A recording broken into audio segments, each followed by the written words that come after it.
আমার মতো যদি তুমিও ম্যাঙ্গো লাভার হয়ে থাকো তাহলে আজকের রেসিপিটা তোমার খুব ভালো লাগবে। কারণ আজ আমি তোমাদের সঙ্গে শেয়ার করব আমার সবচেয়ে প্রিয় ডেজার্টগুলোর মধ্যে একটা ডেজার্ট, সেটা হচ্ছে ম্যাঙ্গো সাগু। সো চলো ভিডিওটা স্টার্ট করা যাক। ম্যাঙ্গো সাগো বানানোর জন্য আমাদের মেন ইনগ্রিডিয়েন্ট হচ্ছে পাকা আম, আর আমি এখানে 3টে পাকা আম নিয়েছি। আর লাগছে আমাদের হচ্ছে সাবুদানা, যেটা আমি 3 থেকে 4 ঘন্টা ভিজিয়ে রেখেছিলাম।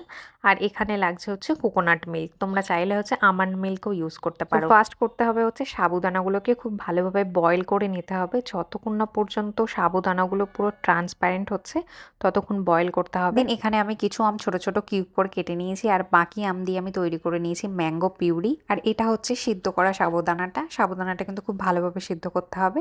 আর এটা হচ্ছে কোকোনাট মিল্ক, আমি আগেই দেখিয়েছি। তোমরা যতটা পরিমাণে বানাতে চাও সেই অনুযায়ী ইনগ্রেডিয়েন্টসগুলো তোমরা নিতে পারো। তো এবার একটা বড় বাটিতে এক এক করে আমি সবকিছু অ্যাড করব। আমি এখানে আলাদা করে কোনো চিনি অ্যাড করিনি, কারণ আমগুলো ছিল ভীষণ মিষ্টি আর এটাতেই আমার ঠিকঠাক লাগছিল। তবে তোমরা যদি একটু বেশি মিষ্টি পছন্দ করো তাহলে অবশ্যই নিজের স্বাদ অনুযায়ী চিনি বা কনডেন্স মিল্ক অ্যাড করতে পারো।